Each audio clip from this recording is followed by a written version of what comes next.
What's going on, everybody? It's your boy C-Zar, and we are talking about Bitcoin, BTC USD. Hit that like button, subscribe, and thank you all for being here. I'm making a second video today because I think it's pertinent to talk about what's potentially going to happen over this month for Bitcoin. Okay, we're going to look not so much at the short-term stuff, though I'm sure we'll talk about that a little bit. We'll talk about the longer-term stuff more so in this video. Okay, it is the second day of July.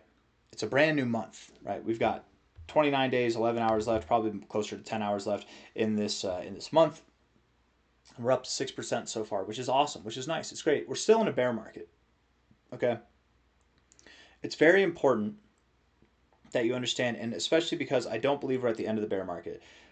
People get overzealous, right? And just as I was overzealous at these highs, right? I was expecting that we were still in a bull market, that we'd recover. We still had the higher lows, all that. Not everybody, but a lot of people were saying we were in a bear market, and I was wrong. Some people were right, and we went lower. This time I accepted we were in a bear market, right? I accepted that we'd consolidate, and that at these highs, I still believed we were in a bear market, even though a lot of people at this point started to say that we were not in a bear market anymore. We were in a bull market, and the bear market was over. That would have been the shortest bear market in history. It wouldn't have even been a bear market. It would have been like a flash crash dump on a macro scale, and then we recover. It would really be super cycle stuff, which I've heard this since I started investing in crypto, which was 2015. Every time they say that it's going to be different for the bear market, and it never is. It never is. Right? It's always the same shit. We were bearish at the top here, while most of the market, you guys remember back at 80K, back at 75K and above, most of the market was bullish, saying we were going to go to 100K and beyond, right? The same attitude is going to happen, and that's the main point of this video. Is I want to warn you, I want to forewarn you of this attitude, this shift in thought to come. Okay, we've seen some dramatic stuff happen. The market is emotional, and we're very polarized right now. Whenever we're very polarized, what I mean by polarized is half the market thinks this, maybe more than half. Half the market thinks this, maybe more than half. But large positions, large portions of the market on both sides, whenever it comes to crypto, whenever it comes to Bitcoin, are assuming that we're either about to recover to a massive degree or we're about to shit the bed to a massive degree. And likely none of those things are going to happen. Likely we're in another phase where we kind of consolidate. I expect that July, even though yes, we're moving up right now, I expect July is not going to be a month of dramatic recovery. I also don't expect it to be something that's dramatic decay. August might be a month that we break out to the downside, maybe September. We could be consolidating, you guys, until October or November. It's true. We could really be consolidating for a longer time than expected even right now, but at least some consolidation is coming our way. With that in mind, any price that we achieve in this month of July, in August, whatever, we could go up to 70K, 75K, until we get above this high. I'm completely convinced that we're still in a bear market.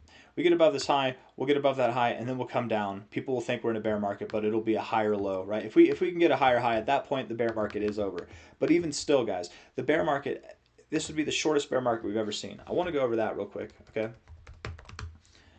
And I'm making this video because what better day to make it than on such a bullishly received day. It is a pretty bullishly received day, being at 62K when we were literally just below 58K like yesterday. Awesome. Great volatility. We love to see it. Looking at this here, let's see. Just a simple metric. From the 2013 high to the 2015 low, the bear market lasted 14 months. Even still, from there, the bull market didn't really kick off for another 9 months. We were just moving sideways, and then 9 months later, then it somewhat kicked off. And this wasn't even the bullish part. We kicked off, we pumped for 2 months, then we moved sideways for 4 months. Then we pumped for 2 months, then we moved sideways for 5 months. Then we pumped a little bit, dumped a little bit, and then the bull market finale happened, right? You think that it's all just a straight line up, but it's not. We look back, that's how we remember it, but really it takes time. It takes development, okay? 14 months and then 9 months. 14 months of bear market, 9 months of consolidation. Here, we had 12 months of bear market, and I would say roughly 3 months of consolidation. On that fourth month, that's whenever we started to pump. Let's say 4 months of consolidation. Because we include this 1, 2, 3, 4. Yeah, it would have been 4.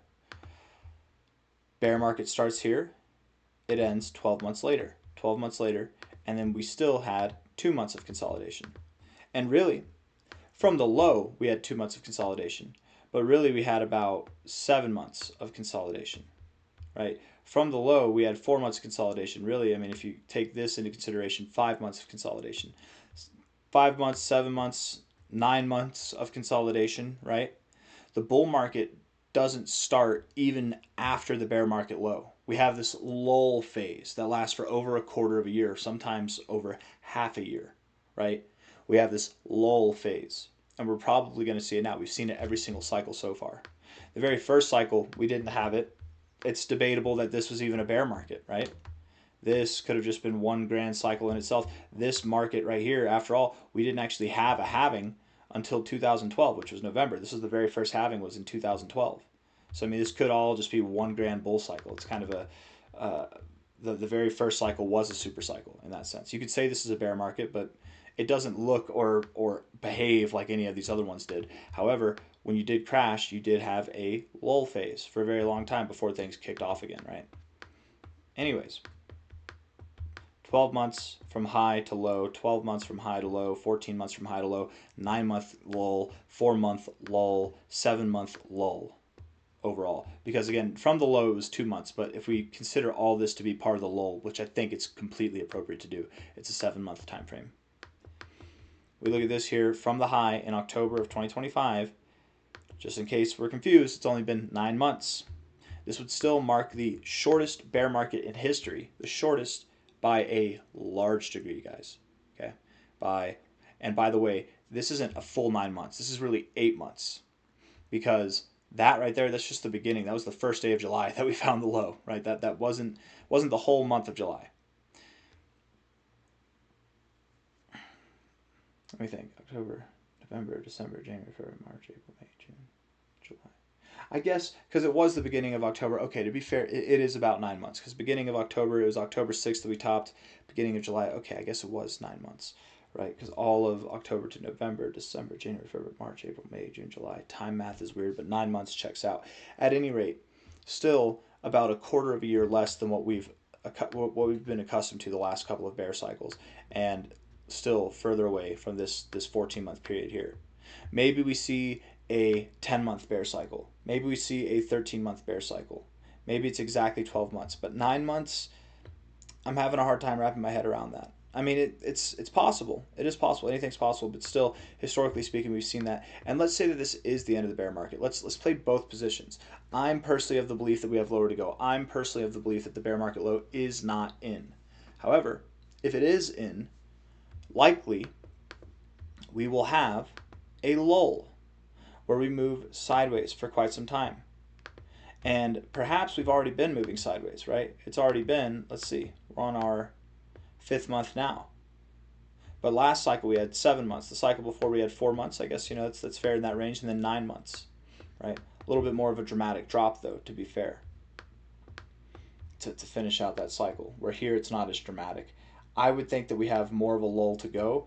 Let's imagine that the bear market's ended. We would probably have tremendous opportunities to buy back down around these areas after confirming that we're no longer in a bear market, that the bear market's over. But I don't think that's what's going to happen. I personally don't believe that that's the environment that we're in. I do believe that we have longer to go. 12 months or more is possible. 10 months or more is possible. 14 months or more is possible. I mean, sure, it is possible this bear market continues into 2027. I would think that we end by the end of this year, but anything can happen. We're moving up now, which is nice, but don't get too excited, okay? These, let's see. No, not the MACD. What was it? The RSI. The RSI. Everybody was telling you that this meant the bear market was over, right? We found support here. This is where we found support before. This is where we found support before. We've always found support in this area. But I've been saying, and I'm going to say the same thing now, that people overlooked a very simple fact, that the RSI likes to trend. It likes to trend. You've seen lower highs, and you still saw lower highs here. You've also seen lower lows. Okay, it likes to trend. And if this trend is to be met, which I don't think it has yet, sure, we've seen the lowest low in Bitcoin's RSI history. I think we have. Yeah, we have. But I think we still have lower to go, right? A little bit lower, just a little bit lower. And we're not going to get lower if we close this month green. If we close this month green and then next month we close red, we can get lower. If we close this month green and the next 2 months we close red, we can get lower. But likely what's going to happen is we move up, and we move back down, and we're probably going to see lower prices. My suspicion is that we'll kind of follow the trend that we've been following, which is that from a low point here to a high point here, we found support at the 382. Okay, you found it at the 382. From a low point here to a high point here, and we're taking this high, not the fake out high, you found support below the 382, right?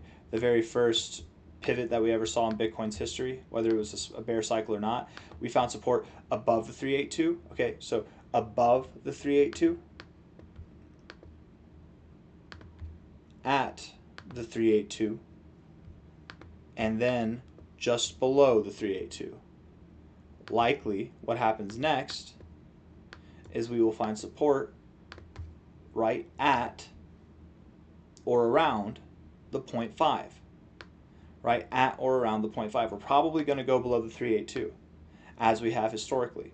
And that likely takes us below 50K. That likely takes us somewhere around 45 to 43K, or perhaps at least, again, somewhere around 50K or lower. That'd be my suspicion. But I don't think that we're going to be finding support just above the 382. I personally don't believe that's going to happen, especially when we saw the weakest bull market that we've ever seen in Bitcoin's history. We probably do have lower to go. At any rate, I'm beating a dead horse here. I've got nothing else to say. I'm getting blown up. My wife is texting me, so I'm gonna go. Hit that like button, subscribe. Thank you all for being here. You do have bullish divergence on the weekly time frame, but I don't know. Do you? You also have lower lows right here. Maybe you don't. Weekly MACD just crossed red. If I had more time, I would go through and show you what happened every single time that we've crossed red for the last 4 or 5 years. Right?